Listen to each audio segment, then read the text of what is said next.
오늘은 총회 교육 주일로 정한 날로 하나님 앞에 예배를 드리게 됩니다.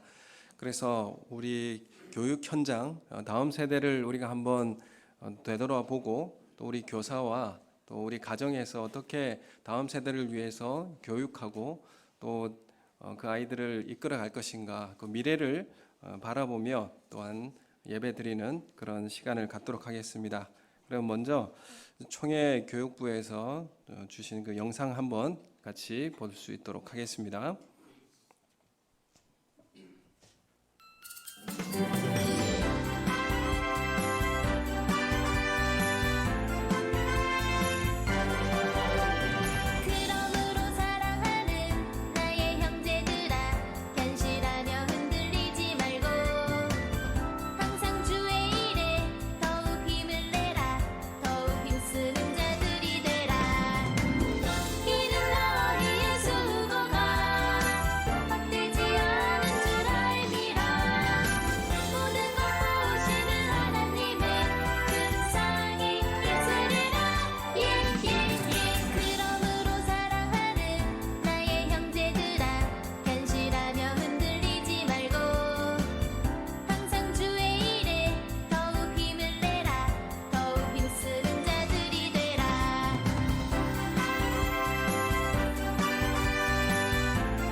당신의 행동으로 그 마음을 보여봐요. 예수님 말씀하신 그 사랑은 없나요? 당신이 하나님의 자녀란 걸 보여봐요. 이웃을 내 몸같이 사랑하나요? 원수 위해 기도하나요? 우리를 가자하면 심리까지 함께 갈 수 있나요?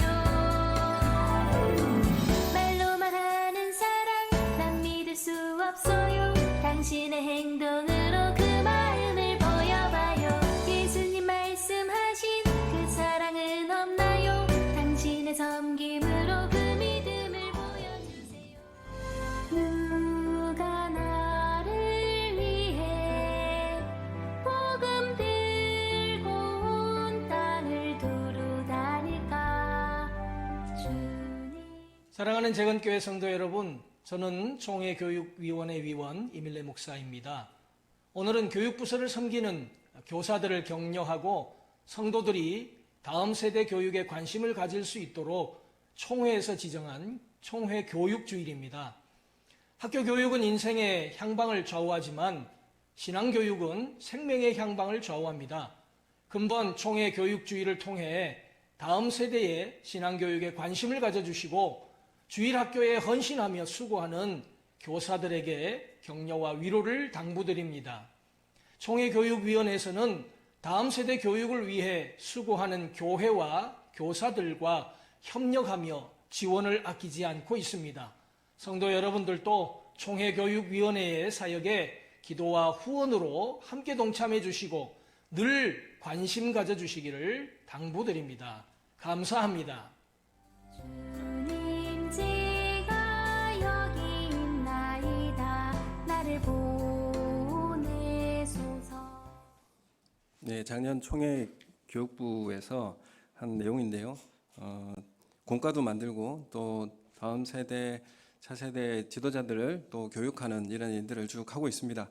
지금 우리 교회 현장의 교육 부서의 현실을 우리가 한번 이제 돌아보기를 원하는데, 그러면서 우리 교사들과 또 우리 신앙에 먼저 된 우리 성도들이 어떤 마음과 자세를 가지고 해야 될 것인가, 또한 우리 자신을 돌아보면서 어떤 모습으로 우리가 다음 세대를 이끌어 갈 것인가에 대해서 오늘 말씀을 통해서 나누기 원합니다. 먼저 그래프를 몇 가지 보면 좋겠는데요. 통합 측에서 이제 조사한 설문입니다. 서울 서북로의 소속 교회들을 대상으로 설문했는데 교회 학교가 성장하지 않는 이유가 무엇일까? 제일 1순위가 뭐냐면 세속주의 가치관의 문화 영향이다. 이렇게 꼽았습니다. 뭐 여러 가지 출산율도 있고 또 전도의 부족 여러 가지가 있지만 제 우선순위로 뽑은 것이 세속주의 가치관, 문화의 영향이다. 이렇게 꼽고 있고요. 그 다음 장 넘겨주시면 포스트 코로나 시대를 위한 교회 학교 준비 사항이 무엇일까라고 했을 때 첫 번째로 꼽히는 것이 자녀 신앙 지도를 위한 부모 교육이 필요하다. 이렇게 선정하고 있습니다. 자, 그 다음 장에 넘겨주시면요. 교회 학교 교육 개선을 위해서 필요한 사항이 무엇일까? 첫 번째, 두 번째 사항을 한번 보시면 학원 공부보다 주일 교육, 교회 학교를 우선시하도록 인식 전환이 좀 필요하다. 또 두 번째는 부모의 교회 학교에 대한 인식 개선이 필요하다. 이렇게 꼽고 있습니다.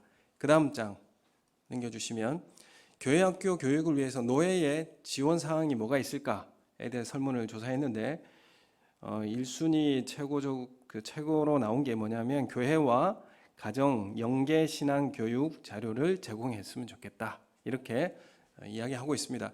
전체적으로 보면 우리 교회와 가정이 연계되어서 교육을 해야 되고 또 함께 이 교회와 가정이 분리되지 않고 함께 이 자녀 교육을 함께 해 주셔야 한다. 이런 전체적인 한 목소리를 내고 있습니다.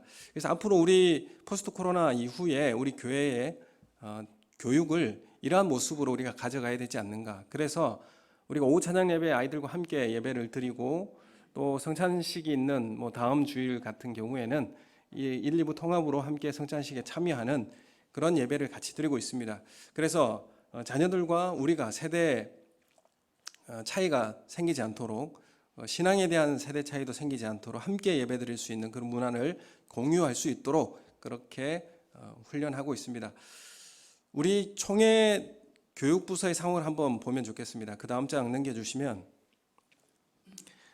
총회 유초등부 교회 수입니다. 그 교회 수에 보면 5명 이하 교회가 거의 대부분 파란색을 차지하고 있는데 제일 오른쪽 끝이 이제 전체 유초등부 교회 수를 이야기하고 있고요. 그래서 5명 이하 교회가 대다수입니다.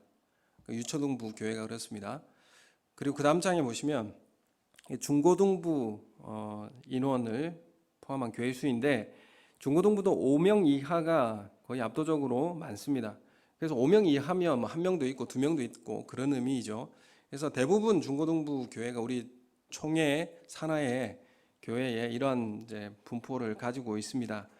그리고 그 다음 장에 보면 더 이제 우리가 바라보아야 할 사안이 있는데 2011년도부터 2022년도 그 사이에 학생 수 변화입니다. 2011년도에서 22년도까지 10년 동안에 유초등부가 절반 이상 줄었다는 것이 나타나고 있죠. 주황색이 2022년도, 이제 파란색은 2011년도입니다. 그 다음 장 넘겨주시면 이 중고등부 학생 수가 10년 동안에 거의 4분의 1 수준으로 줄었다. 이렇게 우리 교단만 이런 것이 아니라 우리나라의 전체 교회가 이러한 모습으로 지금 변화되고 있습니다. 교육 현장이 이런 현상이 되어 있고요. 우리 아이들 이야기를 들어보면 학교에서 저희 아이들 빼고 교회 다니는 친구들이 거의 없다 이렇게 이야기하고 있습니다. 그래서 점차적으로 우리 자녀들 다음 세대의 현장이 선교의 현장으로 그렇게 바뀌어지고 있다라는 것을 우리가 알게 됩니다. 오늘 우리가 이런 상황 가운데 우리 자녀 교육과 우리가 다음 세대를 위해서 어떠한 모습으로 살아가야 할 것인가? 그동안에 우리가 이 부분에 간과한 부분은 뭐가 있을까? 오늘 말씀을 통해서 함께 깊이 생각해보는 그런 시간이 되기를 원합니다. 오늘 누가복음의 11장의 말씀이 주기도문에 대한 내용입니다. 기도를 가르쳐 주십시오. 이렇게 제자들이 요구했는데 누가복음에는 전체 주제가 몇 가지 있습니다. 성령 하나님에 대한 주제, 그리고 하나님 나라, 제자도, 그리고 중요한 주제가 한 가지 있는데 그게 기도입니다. 기도의 주제가 있는데 예수님께서 기도한 장면을 누가복음에는 많이 기록하고 있고 그 기도가 강조되고 있는데 이 마태복음에도 주기도문이 기록되어 있습니다. 그리고 누가복음에도 기록되어 있는데 차이가 있어요. 그게 뭐냐면 마태복음에는 일반 청중을 대상으로 가르쳐준 그 주기도문이고요. 누가복음의 기도는 가르쳐 달라고 하는 대상이 누군가 하면 제자들입니다. 제자들이 어떻게 우리가 기도해야 되겠습니까? 그 제자들의 요청에 따라서 가르쳐 주신 기도 제목이 기도가 바로 누가복음의 기도입니다.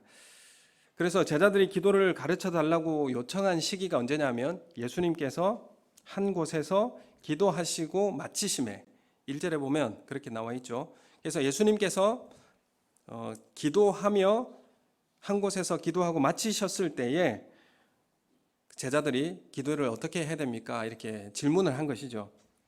그래서 규칙적이고 예수님의 이 기도 생활이 규칙적이고 정해진 시간에 드렸고 특별한 때가 아닌 일상의 삶에서 기도했다라는 사실을 우리에게 알려주고 있습니다. 그래서 예수님의 이 기도의 모습은 몸소 실천해주고 보여주는 그런 모습들을 제자에게 보여주었고 그 자리에서 제자들은 어떻게 기도해야 됩니까? 이런 질문을 통해서 주기도문을 가르쳐 주게 된 것입니다. 우리가 그 누가복음하고 사도행전을 바라보면 성령 충만은 어떻게 오는 것인가라고 할 때에 성령 충만은 기도를 통해서 주어진다라는 것을 분명히 말씀을 하고 있습니다. 그래서 기도를 통한 성령 충만을 통해 사도행전을 바라보면 교회가 확장되어지고 이제 많은 사람들이 복음을 듣고 주님 앞에 돌아오는 놀라운 역사가 일어났다는 것을 우리가 확인할 수가 있습니다. 오늘 예수님께서 기도의 제목을 이제 알려주시면서 2절에 이렇게 말씀하고 있습니다. 2절 말씀 우리 함께 읽겠습니다. 시작. 예수께서 이르시되 너희는 기도할 때에 이렇게 하라. 아버지여 이름이 거룩히 여김을 받으시오며 나라가 임하옵시며. 아멘. 우리가 자주 이제 외우고 있는 주기도문이 있는데 첫 번째로 예수님께서 뭐라고 말씀하시냐면 아버지여 이렇게 부르라 이렇게 말하고 있습니다. 그럼 우리가 아버지라고 부르는 것이 우리 익숙하지 않습니까?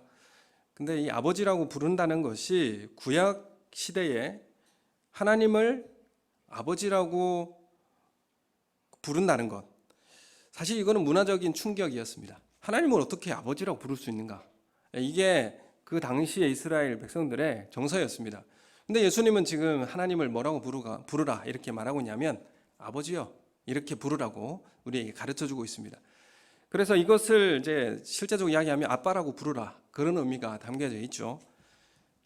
그래서 하나님 앞에 나아갈 때에 친근하게 다가가라 이렇게 요구하고 있는 것입니다. 그래서 제자들에게 기도할 때 그렇게 부르라고 알려주고 있는 것입니다. 친밀감을 가지고 나오라. 친밀하게 부르고 어느 때나 요청할 수 있도록 쉽게 하나님 앞에 나와 기도하라 이렇게 말씀하고 있습니다. 여러분 첫 번째 우리가 하나님 앞에 나아갈 때 친밀함 그리고 이런 모습으로 나아가라고 하는 것은 우리 부모와 우리 교사들이 자녀들과 다음 세대를 어떻게 대해야 할지에 대한 정서도 여기에 담겨져 있는 것이죠. 우리가 하나님 앞에 나아갈 때 친근함을 가지고 가야 한다면 우리의 다음 세대 자녀들도 우리에게 나아오고 우리가 함께 하게 할 때에 친밀함과 또 어느 때나 함께 할 수 있는 쉽게 열어놓는 그런 교회의 모습이 되어야 되지 않겠습니까? 칼빈은 교회가 어머니 품이 되어야 한다 이렇게 말하고 있습니다. 이 어머니 품이라고 하면 또 친정 어머니의 품이라고 한다면 무엇이겠습니까? 언제든지 다가갈 수 있고 또 기쁜 일을 함께 나눌 수 있고 항상 기쁜 마음으로 다가갈 수 있고 항상 기쁘기만 합니까? 속상하고 서운한 마음도 가지고 어머니에게 갈 수 있지 않습니까? 서운한 마음으로 그 어머니에게 가서 울고 또 그 서운함도 토로하고 그래서 위로받고 그런 자리가 이제 어머니와 같은 품이 되지 않겠습니까? 그게 친근한 그 아버지의 모습, 어머니의 모습이라 이렇게 말씀드릴 수가 있습니다. 그래서 교회는 뭐 항상 밝아야 된다, 항상 웃어야 된다. 항상 웃는 곳은 어디입니까? 백화점입니다. 백화점이 항상 웃는 거예요. 그러니까 교회는 항상 웃어야 된다, 울지 마, 뭐 이렇게 찡그리지 말고. 여러분 우리는 같이 한다는 것, 어머니 품이 되어야 된다는 것은 우리 아픔과 서운함도 이야기할 수 있는 곳, 함께 그 고통을 나눌 수 있는 곳, 그리고 함께 웃고 함께 웃을 수 있는 곳. 여러분 이것이 바로 어머니의 품이요 또한 친근한 아버지의 모습으로 하나님 앞에 나아가는 그런 자리가 되는 것입니다. 여러분, 우리 교회가 그러한 예수님께서 아버지라고 부르라고, 아빠라고 부르라고, 그 당시에 그 이스라엘 백성들에게는 충격적인 요구였습니다. 여러분, 우리가 우리 자녀들과 다음 세대에게 친근함으로 다가갈 수 있는, 그래서 신앙에 연약한 자들이 다가왔을 때에 그 아픔과 고통도 어루만져 줄 수 있는 그런 교회가 되어야 되지 않겠습니까? 이런 은혜가 우리 가운데 있기를 소원합니다. 그리고 아버지여 이렇게 부르라 이렇게 이야기하고 있고, 그 다음에 이름이라고 나오고 있습니다. 이름이 거룩히 여김을. 그 이름이라는 게 무엇이겠습니까? 이름이라고 하는 것은 사실 그 이름을 통하여서 그 사람의 인격적 상징이 그 가운데 들어 있습니다. 그래서 이름이라고 하는 것은 어떤 본성, 특성, 인격, 모든 것을 상징하는 것이 바로 이름이라고 하는 단어입니다. 예를 들어서 야곱을 어떻게 이름을 바꿔 주었습니까? 이스라엘로 바꿔 주었죠. 그 이스라엘의 의미가 무엇입니까? 하나님과 겨루어 이기다. 하나님과 겨루어 이기다라고 하는 것이 하나님께서 야곱에게 져주었고, 야곱은 정말 간절하게 하나님 앞에 매달렸고, 그래서 자녀를 이긴 아버지가 없듯이 하나님께서는 야곱의 소원을 들어주시고, 이런 이름 안에는 그 사람에 대한 인격과 성품과 본성이 다 들어있는 것이 바로 이름이라는 것입니다. 그래서 야곱의 특성과 그 인격과 본성이 그 이름 가운데 담겨져 있는 것입니다. 그래서 하나님의 이름은 하나님 자체, 하나님의 모든 것, 그 아버지여 이름이라고 할 때는 하나님의 성품과 하나님의 어떠하심이라는 그런 의미가 담겨 있는 것입니다. 그래서 시편 9편 10절 말씀 우리 함께 읽겠습니다. 시작. 여호와여 주의 이름을 아는 자는 주를 의지하오리니 이는 주를 찾는 자들을 버리지 아니하심이니이다. 아멘. 하나님의 이름을 아는 자는 이름만 아는 것이 아니라 그 하나님을 찾는 자들을 버리지 않는 분이라는 그분의 성품을 안다는 것입니다. 그 하나님의 성품을 알고 주를 찾는 자들을 버리지 아니하시는 하나님의 어떠하심을 알고 하나님을 찾는다는 것입니다. 그리고 시편 20편 7절 말씀에도 우리 함께 읽겠습니다. 시작. 어떤 사람은 병고 어떤 사람은 말을 의지하나 우리는 여호와 우리 하나님의 이름을 자랑하리로다.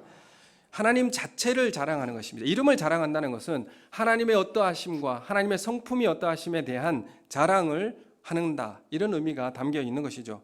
그래서 아버지여 그 하나님의 어떠하심과 하나님의 성품이 거룩히 여김을 받으시오며 이렇게 기도하라, 이렇게 말씀하고 있습니다. 거룩히 여김을 받으시오며, 거룩이라고 하는 것은 어떤 의미입니까? 구별되다, 이런 의미가 있죠. 떼어내다, 이런 의미가 있습니다. 그래서 여기 거룩히 여김을 받으시오며, 이 말에는 수동태죠. 명령형입니다. 그래서 이게 수동이고 명령이고 이게 어떤 의미인가라고 할 때에 거룩히 여김을 받게 되기를 명령합니다, 뭐 이렇게 직설적으로 이야기할 수 있는데, 쉽게 얘기하면 이 말입니다. 하나님 아버지여 그 이름이 거룩히 여김을 받으셔야 합니다. 누구를 통해서입니까? 우리를 통해서입니다. 이런 뜻이죠. 우리를 통해서 반드시 하나님의 이름이 거룩히 여김을 받으셔야만 합니다. 우리는 그렇게 살겠습니다. 이런 서약이 이 기도의 첫 제목에 담겨져 있는 것입니다. 그래서 아버지의 이름이 거룩히 여김을 받아야 합니다. 그 받으실 때에, 그 하나님의 이름이 거룩히 여김을 받을 때에, 이름이라는 게 뭡니까? 하나님의 성품과 하나님의 어떠하심이 드러나고 그 여김을 받으실 때에, 우리를 통하여 그것이 드러날 때에 2절 끝에 어떻게 나와 있습니까? 그때에 나라가 임하옵시며. 여러분, 이런 하나님의 이름이 거룩함이 드러나게 될 때에 우리에게 하나님 나라가 임하게 된다라는 것을 말씀하고 있는 것입니다. 여러분, 이게 하나님의 이름을 세상에서 구별되어 있는 우리가 보여드리겠습니다 라는 고백이 여기에 담겨 있는 거예요. 그래서 첫 번째 기도 제목은 우리가 수동형, 명령형이라고 했지만, 이건 명령형이라는 게 어떤 의미냐면 우리의 서약과 맹세가 담겨 있는 것입니다. 아버지여, 이름이, 하나님의 성품과 하나님의 어떠하심이 구별된 우리를 통하여서 하나님 앞에 세상에 우리를 통하여 보여드리겠음을 서약합니다. 이것을 통하여서 우리 가운데 하나님 나라가 임하여 주시옵소서. 이게 우리의 기도의 고백인 것이죠. 여러분, 기도라고 하는 것이 그냥 단지 요청하고 달라고 그런 문제가 아니라 이 주기도문의 기도에는 뭐가 있냐면 서약이 담겨 있고요, 하나님 앞에 맹세가 담겨 있습니다. 그냥 단지 이렇게 해달라고 요청만 있는 게 아니에요. 여기 3절, 4절에 보면 우리가 우리에게 죄 지은 모든 사람을 용서하오니 우리 죄도 사하여 주십시오. 이게 뭡니까? 내가 용서하면 하나님도 나를 용서해 주는 기브 앤 테이크입니까? 그게 아니고요, 우리가 한 것을 보고 내가 너를 용서해 주겠다 이런 문제가 아니고요, 여기에는 어떤 의미가 담겨 있냐면 우리가 우리의 죄들을 용서해 주겠습니다. 서약이에요. 우리가 용서하겠습니다. 그러니 우리를 용서해 주십시오. 이런 고백이 담겨져 있는 거죠. 이건 어떤 의미인가요? 기도는 적극적인 삶의 선택이 우리 가운데 있다라는 것입니다. 서약하며 하나님 앞에 기도한다는 것이죠. 여러분, 기도는 그래서 하나님 앞에 맹세하고 서약하고 다짐하고 하나님 앞에 나아가는 것입니다. 하나님, 용서하겠습니다. 그러니 우리를 용서해 주십시오. 이러한 다짐이 우리 가운데 있기를 예수님의 이름으로 소원합니다. 여러분, 그래서 아버지여, 친근하게 아버지 앞에 다가갈 수 있도록 우리 삶을 그렇게 변화시키겠습니다. 다른 자녀들과 다른 아이들도 우리 교회 안에 친근하게 다가올 수 있도록 우리가 그렇게 살아가겠습니다. 그리고 하나님의 이름이, 하나님의 어떠하심이 나를 통하여, 구별된 나를 통하여서 나타낼 수 있도록 하겠습니다. 이게 바로 첫 번째 기도의 제목이고, 그런 자리에서 하나님 나라가 임하게 되기를 원합니다. 하나님 나라가 거기에 임합니다. 하나님 나라는 그 자리에 임하게 될 줄로 믿습니다. 여러분, 우리 자녀들과 우리 다음 세대에게 하나님의 나라를 보여줄 수가 없어서 그렇게 우리는 다 잃어버린 것은 아닌가. 오늘 이 총회교육주일날 한번 다시 우리 삶을 돌아보길 원합니다. 나를 통하여서, 하나님의 자녀된 우리를 통하여서 하나님의 구별된 하나님의 어떠하심과 하나님의 성품이 나를 통하여 나타나지 않았기 때문에 하나님 나라가 요원한 것은 아닙니까? 하나님 나라 그 거짓말이야. 자녀들이 믿지 못하는 것이죠. 자녀들이 신뢰를 못하는 것입니다. 여러분, 우리를 통하여서 하나님 나라가 보여지고 하나님 나라가 임하는 그런 자리가 되기를 예수님의 이름으로 소원합니다. 그것이 교회 학교이든지 우리 가정이든지 하나님 나라가 임하는 가정이 되기를 예수님의 이름으로 소원합니다. 그래서 우리는 이 기도의 제목 첫 번째가 아버지여, 아버지의 이름이 세상에서 구별되어 있는 우리를 통하여서 보여드리겠습니다. 그리고 그렇게 살아갈 때에 우리에게 하나님 나라가 임하게 해 주시옵소서. 이런 기도의 첫 번째 기도의 제목이 있는 것입니다. 그래서 기도라는 하는 것은 적극적인 삶과 구별된 삶이 동반되어지는 서약과 맹세가 드려지는 삶이라는 것을 우리에게 말씀하고 있는 것입니다. 기도라고 하는 것이 우리의 삶과 맹세가 드러나는 그런 삶을 포함하고 있다라고 우리에게 말씀하고 있는 것입니다. 그래서 하나님의 이름, 즉 아버지의 이름, 하나님의 어떠하심, 하나님의 성품, 하나님의 존재 자체가 세상에 구별되게 드러나서 그곳에 하나님 나라가 임하기를 요청하며 기도하는 것, 우리에게 가르쳐 주십시오. 우리가 그렇게 살아가겠습니다. 민수기 20장에 보면 이스라엘이 신광야를 지나갑니다. 거기 물이 없어서 백성들이 모세와 다투면서 말합니다. 우리 형제들이 여호와 앞에서 죽을 때 우리도 죽었으면 좋았을 것을 괜히 광야로 데리고 나왔다가 우리와 우리 짐승이 다 죽게 되었다고 원망하고 불평했습니다. 그래서 모세가 그걸 듣고 아론이 그것을 들었죠. 하나님은 모세와 아론에게 이렇게 말합니다. 회중을 모으고 반석에게 명령하여 물을 내어서 회중과 짐승들이 다 마시게 하라. 하나님께서 그들이 그렇게 불평하고 원망하고 해도 하나님은 그들을 나오게 해서 반성을 명하여 물을 마시게 해주라, 이렇게 말하고 있습니다. 우리 민수기 20장 10절에서 12절 말씀 우리 함께 읽겠습니다. 시작. 모세와 아론이 그 반석 앞에 모으고 모세가 그들에게 이르되 반역한 너희여 들으라. 우리가 너희를 위하여 이 반석에서 물을 내랴 하고 모세가 그의 손을 들어 그의 지팡이로 반석을 2번 치니 물이 많이 솟아나오므로 회중과 그들의 짐승이 마시니라. 여호와께서 모세와 아론에게 이르시되 너희가 나를 믿지 아니하고 이스라엘 자손의 목전에서 내 거룩함을 나타내지 아니한 고로 너희는 이 회중을 내가 그들에게 준 땅으로 인도하여 드리지 못하리라 하시니라. 아멘. 모세와 아론에게 하나님 뭐라고 말씀하십니까? 너희는 가나안 땅으로 못 간다, 이렇게 말씀하고 있습니다. 모세와 아론에게. 왜 그렇습니까? 그 이유는 여기 나타나 있죠. 내 거룩함을 나타내지 아니하였다. 이게 이유였습니다. 내 거룩함을 나타내지 아니한 이유가 뭡니까? 이것이 뭐죠? 너희가 하나님의 거룩함을, 그 이름의 거룩함을 나타내지 않았으므로 너희는 가나안 땅에 들어가지 못하게 될 것이다. 이렇게 말씀하고 아론은 호라산에서 죽고 모세는 가나안 땅을 목전에 두고 모압 땅에 죽게 됩니다. 이스라엘이 불평하고 원망하는 세대였지만은 모세와 아론을 세우신 이유는 뭡니까? 하나님의 대리자로서 하나님의 이름을 드러내는 자로 세우셨다는 겁니다. 하나님의 이름이라고 하는 게 뭡니까? 하나님의 어떠하심, 하나님의 성품이 드러나도록 세우셨다라는, 구별하여 세우셨다는 겁니다. 그래서 이것이 바로 모세에게 부탁되어진 거룩한 일이었습니다. 모세의 역할은 아버지 하나님을 보여주는 거예요. 아버지의 이름을 보여주는 것입니다. 그런데 반역한 너희여, 우리가 너희를 위하여 이 반석에 물을 내랴, 이렇게 합니다. 이 말은 어떤 의미냐면 내가 이것들을, 죄송합니다. 이들을 또 내가 참아야 됩니까? 내가 언제까지 이렇게 해줘야 합니까?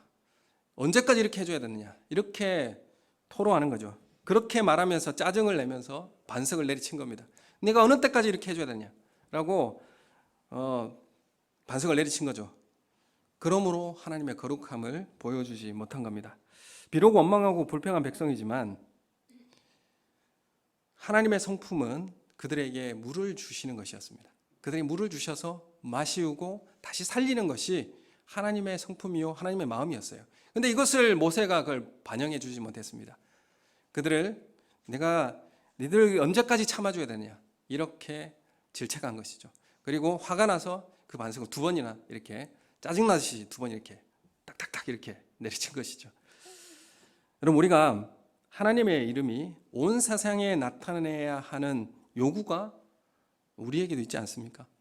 구별된 너희는 택한 백성이라 이렇게 말씀하고 왕같은 제사장이라고 우리를 부르고 있지 않습니까? 그럼 우리가 우리의 삶을 통하여서 아버지의 어떠하심과 성품이 나를 통하여서 드러내야 하는 요구가 우리에게도 있지 않습니까? 내가 거룩하게 살아감으로 하나님의 거룩함이 나타날 수 있도록 살아가겠습니다. 여러분, 이게 바로 주기도문 첫 문장에 있는 그런 고백의 맹세와 서약이지 않습니까? 여러분, 이 서약이 다시 우리 가운데 회복되기를 원합니다. 여러분, 이것이 우리 가운데 사라져 버렸기 때문에 하나님 나라가 요원하고 하나님이 어떤 분이신지도 요원하고, 그래서 자녀들과 다음 세대도 하나님을 모르는 그런 시대가 되어버리지 않는지. 자녀들은 부모를 보고 살아가게 됩니다. 그리고 부모를 보고 누구를 바라보느냐? 하나님을 바라보게 되는 것이죠. 여러분, 그래서 우리가 교회와 또한 가정에서 우리가 하나님의 성품과 하나님의 어떠하심이 드러나는 그런 교회 가정을 만들어낼 수 있는, 하나님의 통치가 임하는 그런 교회와 가정이 되기를 예수님의 이름으로 소원합니다. 우리가 로마서 12장 1, 2절 우리가 잘 알고 있죠. 우리 로마서 12장 1, 2절 우리가 그 말씀은 준비하지 않았는데 우리 한번 찾아보겠습니다. 로마서 12장 1절 2절에 보면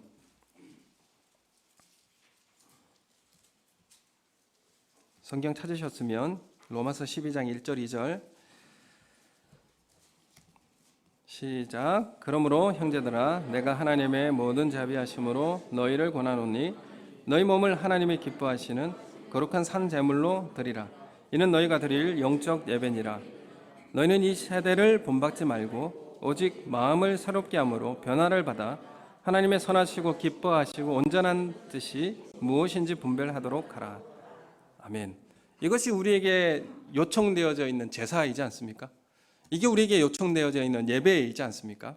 그래서 구약의 제사의 모습을 가지고 지금 어떤 예배와 어떤 삶을 살아가야 할지를 사도 바울은 우리에게 말씀하고 있는데, 구약의 거룩한 제사는 신약 시대에 예배로 바뀌어졌습니다. 이 예배는 일상과 분리되지 않지 않습니까? 교회만 예배 드리는 게 아니라 일상에도 예배 드리지 않습니까? 그래서 구약의 제사에도 규정이 있어요. 명확한 규정과 저울에 정확하게 달아서 하나님 앞에 드려지지 않으면, 순서가 명확하게 말씀하신 대로 드려지지 않으면 죽을 수도 있습니다. 또한 그 제사는 하나님 앞에 온전히 올려서 드려지지 않습니다. 하나님 받으시지 않는다는 거죠. 제사가 그렇다고 한다면 예배라는 것도 어떻게 드려져야 되죠? 하나님의 정하신 그대로 드려야 온전한 예배가 되는 것입니다. 그 예배는 삶과 분리되지 않는다라는 것을 분명히 말하고 있습니다. 그래서 구약에 규정된 제사법, 그러면 예배로 전환된 이 시대의 예배 규정은 어떻게 로마서 12장에 말씀하고 있냐면 세상에 동화되지 말고 변화되라. 세상과 똑같이 살지 말고 구별되라. 이게 바로 오늘 이 시대에 살아가야 할 예배자의 모습이다라는 것을 우리에게 말씀하고 있습니다. 그래서 14절부터 쭉 12장 14절부터 쭉 보시면 12장 14절에 이렇게 나오죠. 너희를 박해하는 자를 축복하고 저주하지 말라. 이게 우리가 세상과 똑같이 살지 말고 변화되라, 구별되라 하는 삶의 요구입니다. 그리고 그 이후에 계속 나오죠. 즐거워하는 자들과 함께 즐거워하고 우는 자들과 함께 울어주고 또 서로 마음을 같이하여 높은 데 마음 두지 말고 낮은 데 처하며 스스로 지혜 있는 채 하지 말고 아무에게도 악으로 악을 갚지 말고 모든 사람 앞에 선한 일을 도모하라. 내 사랑하는 자들아 너희가 친히 원수 갚지 말고 하나님의 진노하심에 맡기라. 기록되었으되 원수 갚는 것이 내게 있으니 내가 갚으리라고 주께서 말씀하시니라. 여러분 이게 바로 세상과 똑같이 살지 말고 변화되고 다른 모습으로 구별되고 살아라. 그게 바로 이름이 거룩히 여김을 받으시옵소서. 우리가 그런 구별된 삶을 하나님 앞에 살겠습니다. 맹세하는 거예요. 우리가 매번 주기도문을 하지 않습니까? 그건 주문하듯이 하는 게 아니라 우리의 맹세가 거기에 담겨 있어야 되고 우리의 의도가 거기에 담겨 있어야 되고 우리의 의지가 거기에 담겨 있는 것입니다. 우리는 그렇게 맹세하며 우리를 살겠습니다. 세상과 똑같이 살지 않겠습니다. 우리는 악에게 지지 않고 선으로 악을 이기겠습니다. 예수님께서 주신 그 은혜가 나에게 죄가 들어오면 나는 죄를 다 흡수해버리고 나는 선만 나가게 하겠습니다. 여러분 우리가 내가 한 대 맞으면 몇 대 때립니까? 한 대만 때립니까? 세 대도 때리고 10대 더 때리지 않습니까? 이게 죄된 증폭이에요. 죄가 증폭되는 현상입니다. 원수 갚지 말고 그래서 나에게는 죄가 들어오면 다 흡수해버리고 나를 통해서는 선한 것이 나타나게 하라. 여러분 이게 바로 우리가 살아야 할 삶의 현장이지 않습니까? 그게 바로 하나님 나라가 임하는 자리가 되지 않습니까? 여러분 그래서 세상은 죄를 증폭시키는 삶입니다. 그러나 우리는 죄를 흡수하고 선이 나가는 그런 변화된 삶을 우리에게 예배자로서 요구하고 있는 것입니다. 지금 우리가 드려야 할 예배의 삶의 모습이다라는 것을 우리에게 요구하고 있는 것입니다.